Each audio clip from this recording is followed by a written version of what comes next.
नमस्कार, हिंदुस्तान टुडे देख रहे हैं आप। मैं हूं आपके साथ भूमिका। आइए देखिए खबर।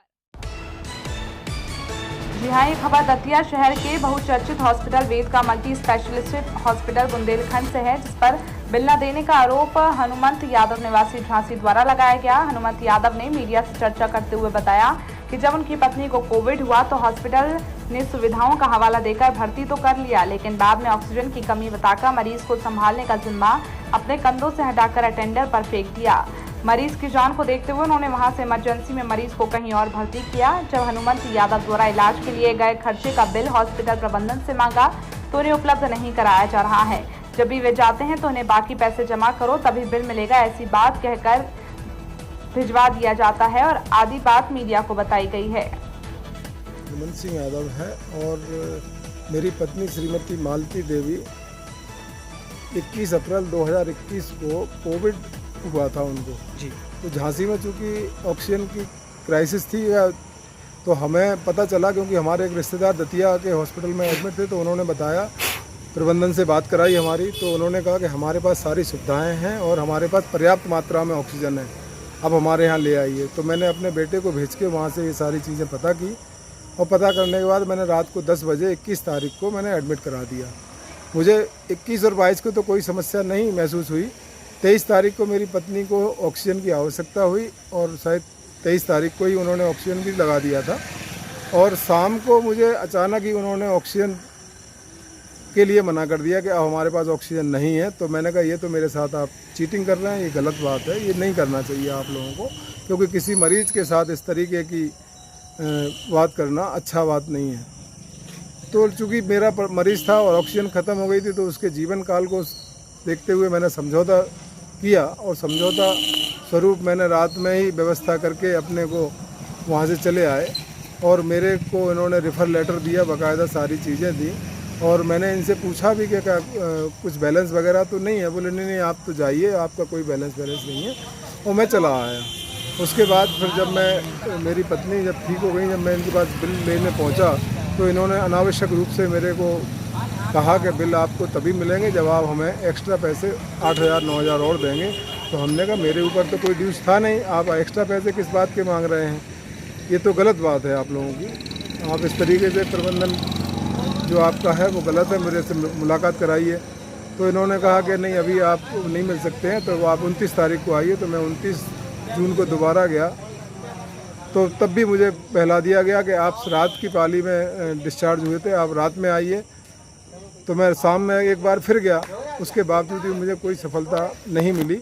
तब मैंने इनको लिखित में भी एक सूचना दी है, क्योंकि मैं शासकीय कर्मचारी हूं और मुझे मेडिकल की जो भी सुविधा है उसका जो भी चार्जेज होता है वो मुझे प्राप्त हो जाता है सरकार द्वारा।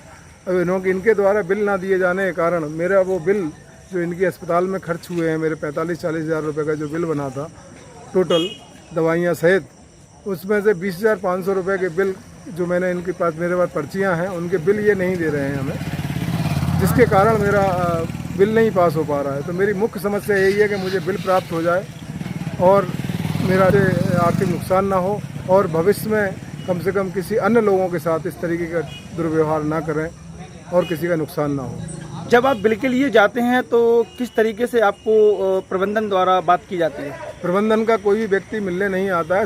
रिसेप्शन पर जो लोग मौजूद होते हैं वही कहते हैं कि अभी आप हमारा ये नहीं है, अभी आप हमारा वो नहीं है और आप अभी जाइए, अभी किसी से कोई है ही नहीं है, किससे बात करा दें। मैं आज तक यही नहीं समझ पाया कि इनके प्रबंधन बैठते कहाँ हैं और है कौन। अब आप क्या चाहते हैं? अब हम तो ये चाहते हैं कि हमारे जो है बिल सुलभ तरीके से उपलब्ध हो जाए और हमें बिल प्राप्त हो जाए, मेरी यही समस्या है। हॉस्पिटल में कोविड के समय हनुमंत यादव जी अपनी वाइफ को लेकर एडमिट हुए थे जी। वो अस्पताल प्रबंधन पर आरोप लगा रहे हैं कि अस्पताल प्रबंधन द्वारा उन्हें बिल नहीं दिए जा रहे हैं और परेशान किया जा रहा है। मरीज का नाम क्या है? हनुमंत यादव उनकी पत्नी थी यहाँ पर। हनुमंत यादव का कोई भी अटेंडर अभी तक मेरे पास ना तो आया है, ना उन्होंने कोई लिखित में मेरे से कोई ऐसा बिल या किसी भी अन्य दस्तावेज की मांग की है।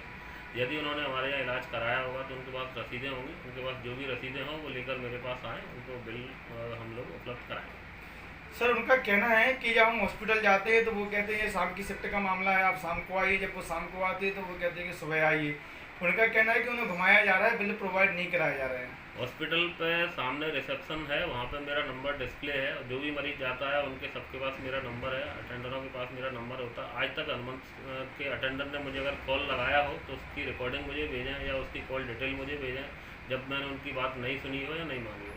अगर उनके पास रसीदें हैं तो वो अपनी रसीदें लेके आएँ और मुझे बताएं, मैं उनको बिल उपलब्ध कराऊँगा। हम सारे मरीजों को बिल उपलब्ध कराते हैं, तो हनुमंत से हमें कोई परेशानी थोड़ी है उपलब्ध कराने में।